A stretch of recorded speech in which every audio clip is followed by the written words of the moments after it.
السلام علیکم ورحمۃ اللہ وبرکاتہ۔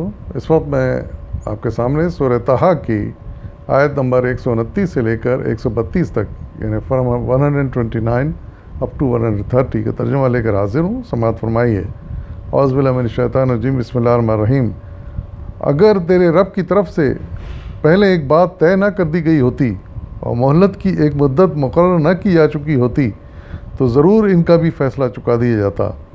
پس اے محمد صلی اللہ علیہ وسلم، جو باتیں یہ لوگ بناتے ہیں ان پر صبر کرو اور اپنے رب کی حمد و ثنا کے ساتھ اس کی تسبیح کرو، سورج نکلنے سے پہلے اور غروب ہونے سے پہلے، اور رات کے اوقات میں بھی تسبیح کرو اور دن کے کناروں پر بھی، شاید کہ تم راضی ہو جاؤ، اور نگاہ اٹھا کر بھی نہ دیکھو دنیاوی زندگی کی اس شان و شوکت کو جو ہم نے ان میں سے مختلف قسم کے لوگوں کو دے رکھی ہیں۔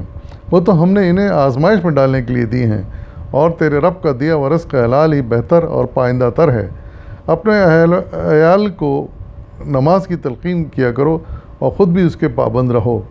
ہم تم سے کوئی رزق نہیں چاہتے، رزق تو ہم ہی تمہیں دے رہے ہیں، اور انجام کی بھلائی تقوی ہی کے لیے ہے۔ صدق اللہ العظیم۔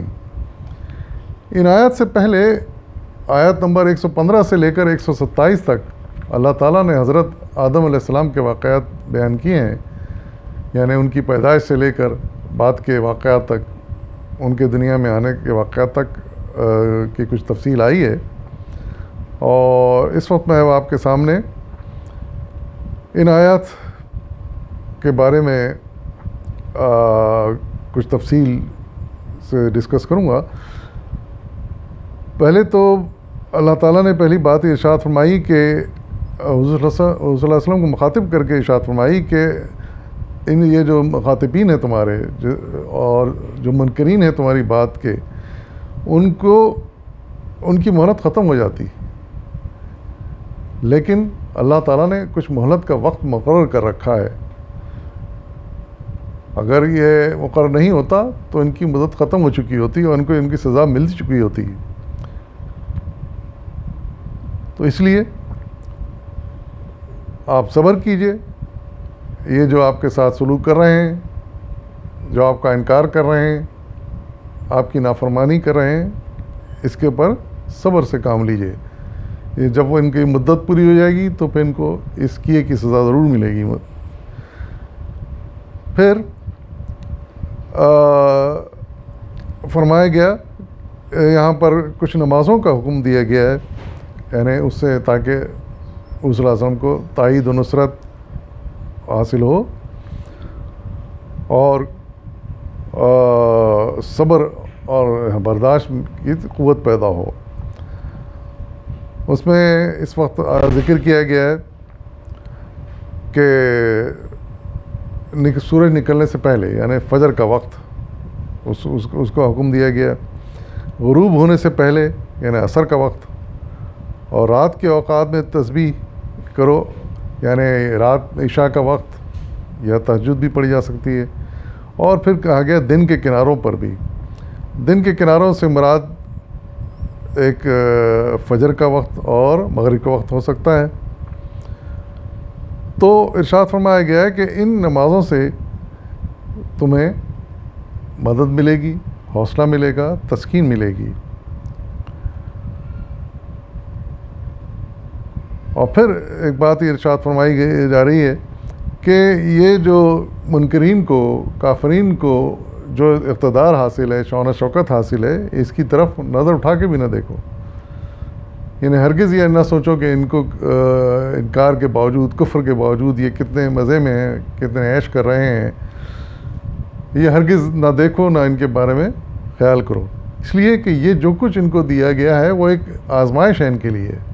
اللہ تعالیٰ اس طرح ان کی آزمائش کر رہا ہے، ایک امتحان کے لیے، ان کے لیے، جس کو یہ سمجھتے نہیں ہے کہ ایک امتحان ہے، یہ سمجھتے ہیں کہ اللہ تعالیٰ نے ہمیں نواز دیا ہے، ہم سے راضی ہے اس لیے دے رہا ہے، حالانکہ یہ ان کا بالکل غلط خیال ہے۔ اور پھر فرمایا جا رہا ہے کہ رزق حلال ہی تمہارے لیے بہتر ہے، اور حقیقت ہے کہ رزق حلال حضور صلی اللہ علیہ وسلم کے لیے بہتر تھا، ہر مومن کے لیے بہتر ہے، چاہے وہ تھوڑا ہی ہو، کیونکہ اس سے اللہ راضی ہوتا ہے، اسے صحیح معنوں میں دل و دماغ کی تسکین ہوتی ہے اور نیکیاں قبول ہوتی ہیں۔ پھر اگلی بات یہ ارشاد فرمائی کہ اپنے اہل وعیال کو نماز کی تلقین کرو۔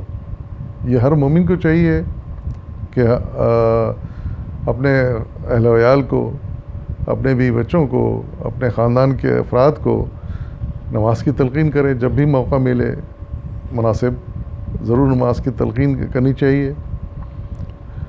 اور پھر فرمایا جا رہا ہے کہ خود بھی پابند رہو اس کے، اور کوشش کرو کہ یہ بھی پابند ہو جائیں۔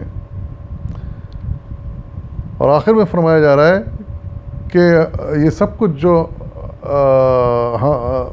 ہم کام لے رہے ہیں تم سے، یہ تمہارے اپنی بہتری کے لیے ہے۔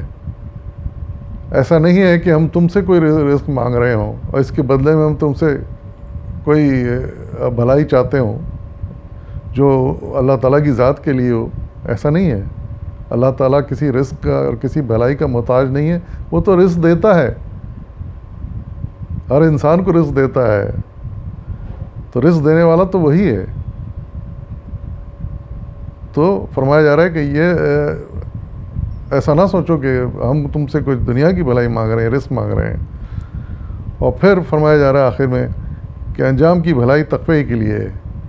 یعنی جو لوگ تقوی اختیار کر لیتے ہیں، صبر سے برداشت سے کام لیتے ہیں، نیکیوں پر عمل کرتے ہیں، برائیوں سے بچتے ہیں، یعنی دوسرے الفاظ میں تقوی اختیار کرتے ہیں، اللہ تعالیٰ کا ڈر دل میں رکھتے ہیں، بھلائی آخر میں اسی کی ہے، دنیا میں بھی اور آخرت میں بھی۔ وآخر دعوانا والحمد للہ رب العالمین۔